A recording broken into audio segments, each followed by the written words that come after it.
Oh, that bit. Stop.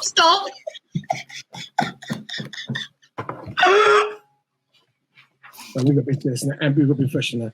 Ladies and gentlemen, police report courtesy of our very own Our Denise. Right, what have we got for today this week? Just there's a few things, but I was wondering because of time, but I want to just give a little bit of background of something I came across. So this is important. It's important for us as Black people to know what's really happening with the Met. So this is but I will share different things from a different angle. But there was a meeting last week.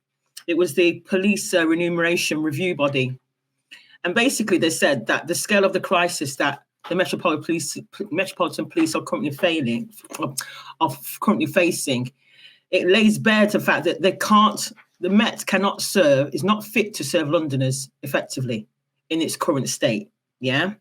And they're talking about the Casey report. Remember, obviously, Mark Rowley wasn't allowed to say that he believes that the Metropolitan Police are institutionally racist, but they have been working with aspects of the review of the Casey review.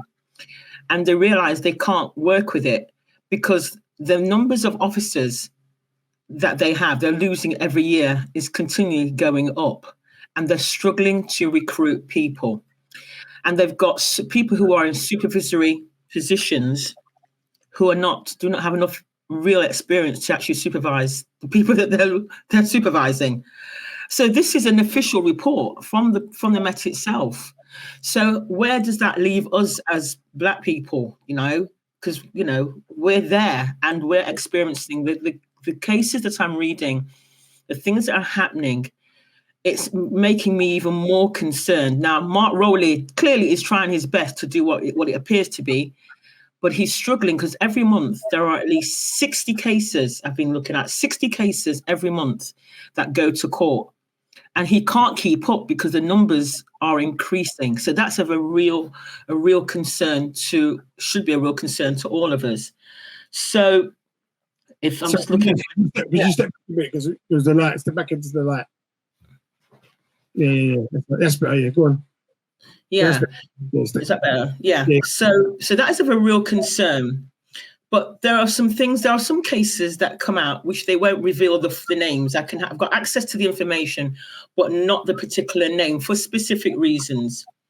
But one of them, which was quite recent one, which is a real concern. Imagine this: a police officer is in court, and he actually, as he leaves court, he takes two of the jurors in his car.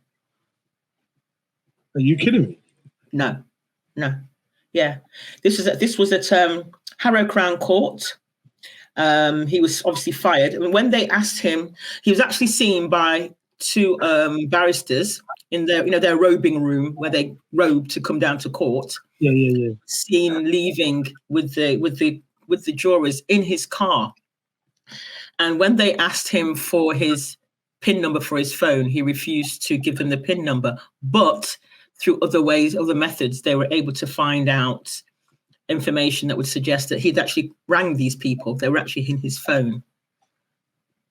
Anyway, he's been fired. So that was a one. And we can't reveal the name. No, it's not that we can't reveal the name. This is one particular case. What happens? You get some cases, you got all the full details, but there's some cases that occasionally, for specific reasons, which I'm not really clear of, can probably understand, they won't give the name, maybe because of the other people that may be involved, but they don't give the name. So this is one where they're not allowed to give the name, and that was agreed in court before the hearing actually opened. So that was one case. So think about it, sometimes you hear of these cases where people are found guilty. It leaves you all to wonder under what circumstances were you found guilty, and how easy is it to nobble the jury member by the police, never mind outside people. So that was one of a real concern. PC Sajid Dahal. I've got his picture. I should have sent it voice in my head. So this one's no secret. He got 4 years in prison. Just to say, Mark Rowley seems to appreciate, or they have statistics to appreciate, that the incidence of violence and crime against women is going through the roof. And in this particular case, this Asian gentleman, his partner, he battered and bruised her, and he got charged with 6 counts of assault, causing actual body harm, and 1 of coercive and something controlling behavior, and he got 4 years. So that's current. What party of is he the Met or is he? Yeah, the Met. This is the Met. These are all Met cases. I only deal with Met cases. So yeah, so you can find him, Sajid Jahan. You can find him online. You can find his picture and everything. What's his name? Sorry, it's Dajjal. Hang on a second. I've got his full details. Asian guy. Yeah. So you had this, got his photograph and everything. So you can actually I'll send it to you, voice in my head, in a moment. Yeah. And then, so that was a really horrible one. But it seems as I said, Mark Rowley said he has seen an increase in the sexual assaults. But what was a really weird one? Check this. This police officer was called to, was it a named one? No, this isn't a named one neither, because he was found, it was cleared. So it wasn't, he was cleared. So this chap went to a house, police officer, to an assault case. And the woman basically said that he assaulted me while he was at my house. So the police, I don't know how quick this happened, but they were able to do a DNA test, and they found evidence that he may have touched her breast because his DNA was on her breast. And he swears blind he didn't do it, right? He didn't touch her. And so what actually came out is that his hands, number one, he might have been spitting a little bit because she was not really dressed very well when they got there. So maybe that was part of it. And he did think at one point that the way she held his hand at some point, she held his hand and it may have touched near her breast. Yeah. And they found that DNA on there too. But after whatever, they decided that she was just being malicious. So that was a bit cruel. But you know what? You got to look at the safeguarding for that, because as an officer, as anybody, if you're a teacher or mentor, if you're going into an environment and it's just a one-on-one, it needs to be open kind of office or open situation, so most people can see, or everybody can see. And also, as an officer, wouldn't you go there with another officer? Well, yes. But see, I don't know the full background on that bit because it doesn't say in the actual case. But that's what happened anyway. In this particular case, he was found, he was given no warnings or anything at all. Apparently, the lady was just being extremely malicious. But that's how deep it got.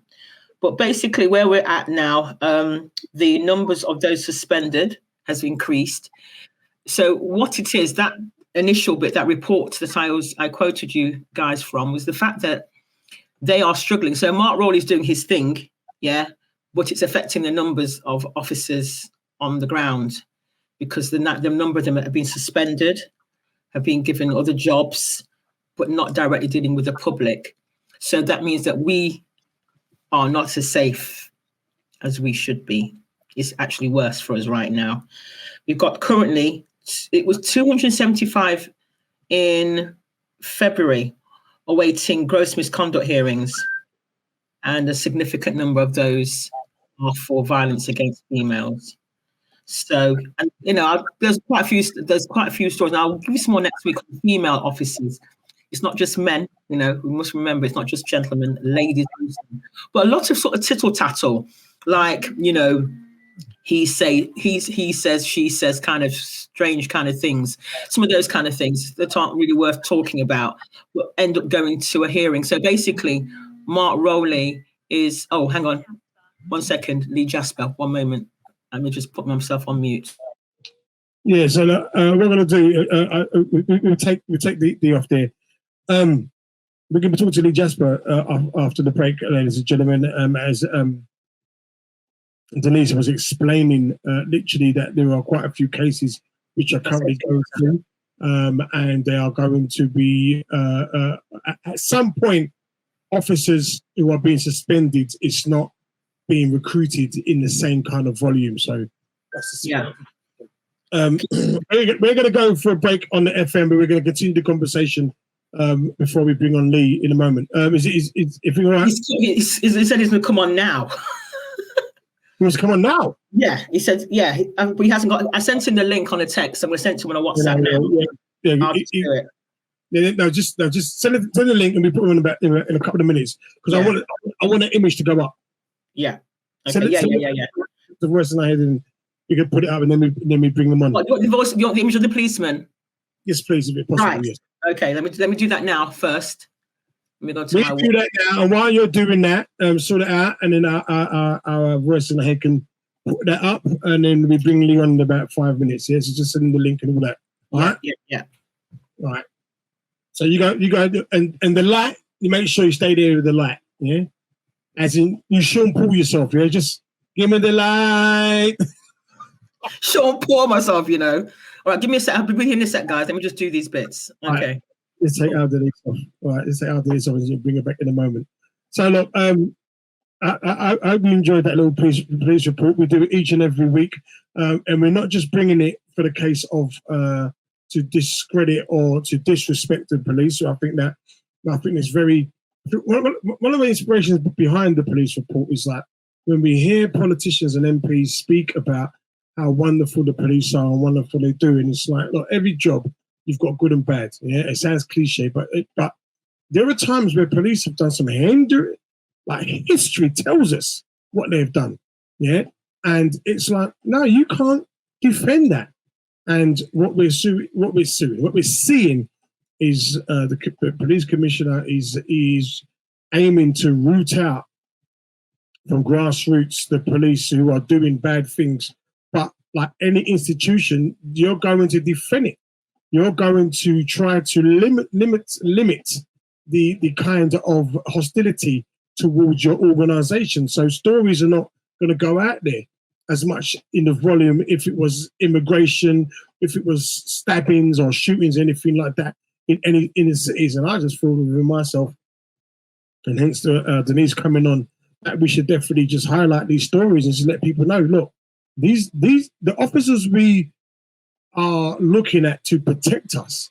There is a group of them, or a handful of them, who are amongst them who haven't got our best interests at heart. So, hence why the police report. And just lastly, on that note, I want to say this: I watched an interview on over the weekend on the Breakfast Club, and it was with an attorney general, not attorney general, it was an attorney.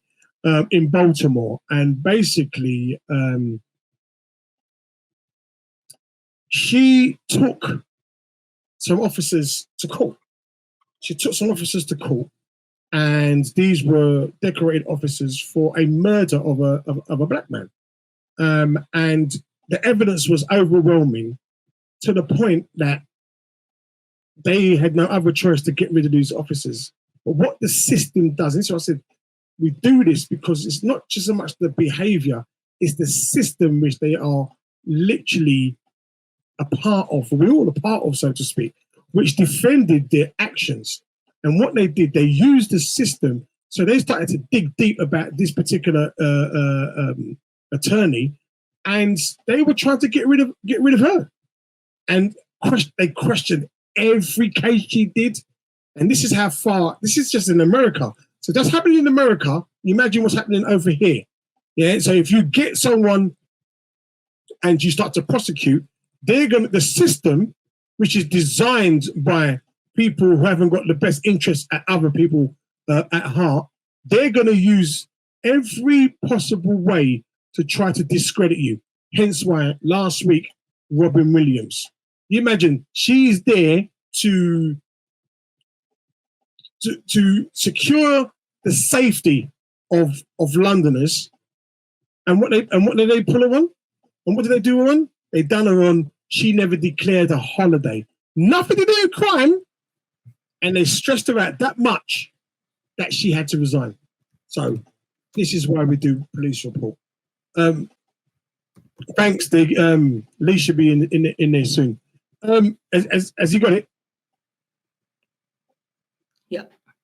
Right. So he's got it. Right. So I'm doing it deliberately, and I'm doing this not maliciously, but I want people to see, look, how they put images of young black men, females, and officers out there. I want them to see this brother here. So if the image is there, and Denise can just introduce him if he's got it, the image. What? So just because I know you would find it difficult to pronounce his name, which you try your best, sweetheart. You just use your No, I can pronounce it. It. What is it? It's Satjeet. Sanjeet. Satjeet. Oh, Satjeet. Yeah, Danjal. Dhanjal. Satjeet Danjal. And he was a part of the Metropolitan Police. Oh yeah, I only deal with the Met cases. And he's doing bird for what? Assault on a female. He got a 4-year stretch. And here's his picture. There he is. He got a 4-year stretch. And it's funny, I can guarantee all the cases that it's kind of clear you can work out that they are black officers. They're guaranteed I'll have a picture of them. Yeah. And some of the most heinous crimes that other officers have committed that are not black, non-black, you don't see their faces unless it's made main news. And then of course I then do that research. So I'll go Google their name and then I can actually find a picture of them. But you guarantee any black officer for even the smallest crime, they are guaranteed that they are there. Guaranteed. So yeah. I wonder if they get protected in the cell. What do you think? In jail. Hi, Lee's here. I don't know about that. I'm not sure about that. I'm not sure about that kind of protection. All right. But yeah, different ways of reporting our people. So yeah, so that's him. Yeah. Ladies and gentlemen, that was our Denise and our police report. Do you know what? When the production ups, when we up the game, that's going to be a proper. Yeah, we're going in. I want to turn my vision. I want to turn that into. You remember what's the program with Jill Dando? What should do? BBC News Watch? No, Crime Watch. Crime Watch. Crime Watch. That's where I want to take it. Check that out.